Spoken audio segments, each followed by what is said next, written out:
Você já se perguntou se existe um porquê de às vezes a gente vê aí notícias de grandes desastres em que ocorrem desencarnes coletivos?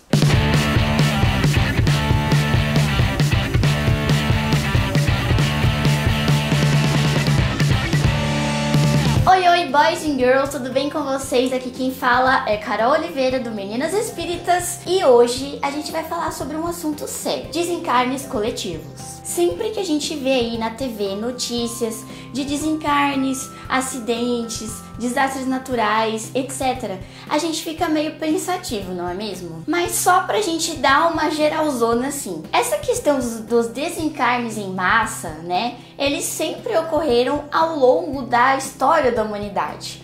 Como, por exemplo, a gente pega lá a história de Pompeia, aquela cidade que foi devastada pelas cinzas de um vulcão. Tem até filme.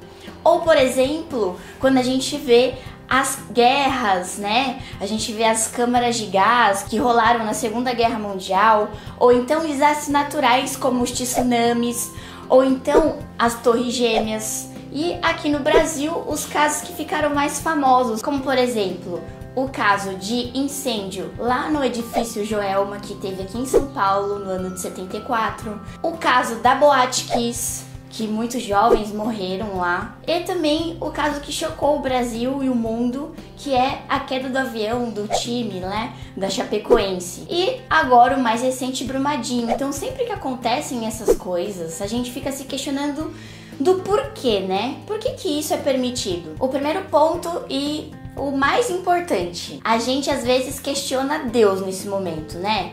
Poxa, mas por que Deus permite que uma atrocidade dessas aconteça? E lá no Livro dos Espíritos, Kardec coloca alguns atributos de Deus. Alguns deles são que ele é justiça, bondade, ele é onisciente e presente. Ou seja, se ele é justiça e bondade, a gente fica se questionando, né? Afinal de contas, aonde tá essa bondade aí? Só que a gente se esquece que, na verdade, isso não é culpa de Deus, não é um castigo, não é algo que ele quer mostrar pra gente.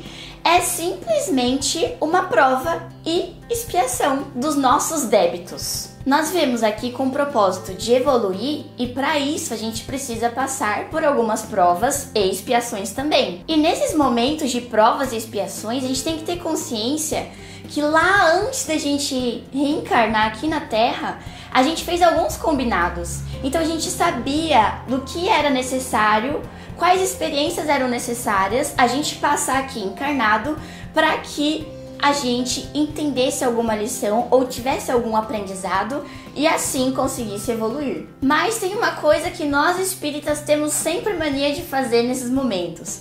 É a gente ficar tentando buscar os motivos daquele acidente. Por exemplo, lá no caso da Boate Kiss, teve gente que veio falar que era semelhante às câmaras de gás, porque todos morreram ali dentro, sufocados e tudo mais. Ou enfim, a gente fica tentando buscar aí cartas psicografadas, tentando explicar o motivo daquelas pessoas, por que passaram por aquela tragédia. Sendo que, gente, se eu, você, todo mundo tá aqui na Terra, é porque a gente também tem algum débito aí pra pagar, alguma prova pra passar. Ou seja, todo mundo tá no mesmo bolo, todo mundo tá devendo, todos nós aqui somos também devedores. E um ponto muito importante também, assim como nós encarnados temos o nosso papel de ajudar as pessoas no meio dessas tragédias, desses desastres, seja de forma material, doando do seu tempo como voluntário, ajudando, doando alimentos, recursos, etc. Ou de uma forma imaterial, que é pelo sentimento, pela vibração, pela energia, pela prece. Lá do outro lado, o plano espiritual também trabalha com equipes muito bem preparadas para receber todos esses espíritos que retornam para a pátria espiritual.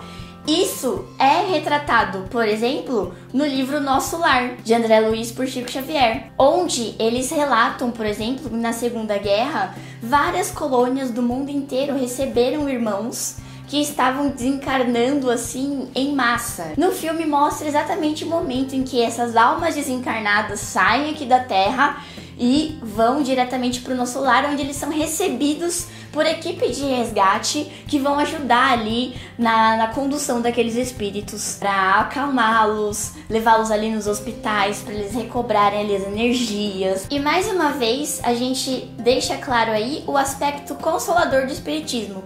Afinal de contas, quanto mais a gente estuda, mais a gente se liga e tem ideia do porquê estamos aqui e de que tudo que acontece tem um propósito, tem uma experiência, é uma nova oportunidade, uma chance, a gente fica com o nosso coração mais aliviado.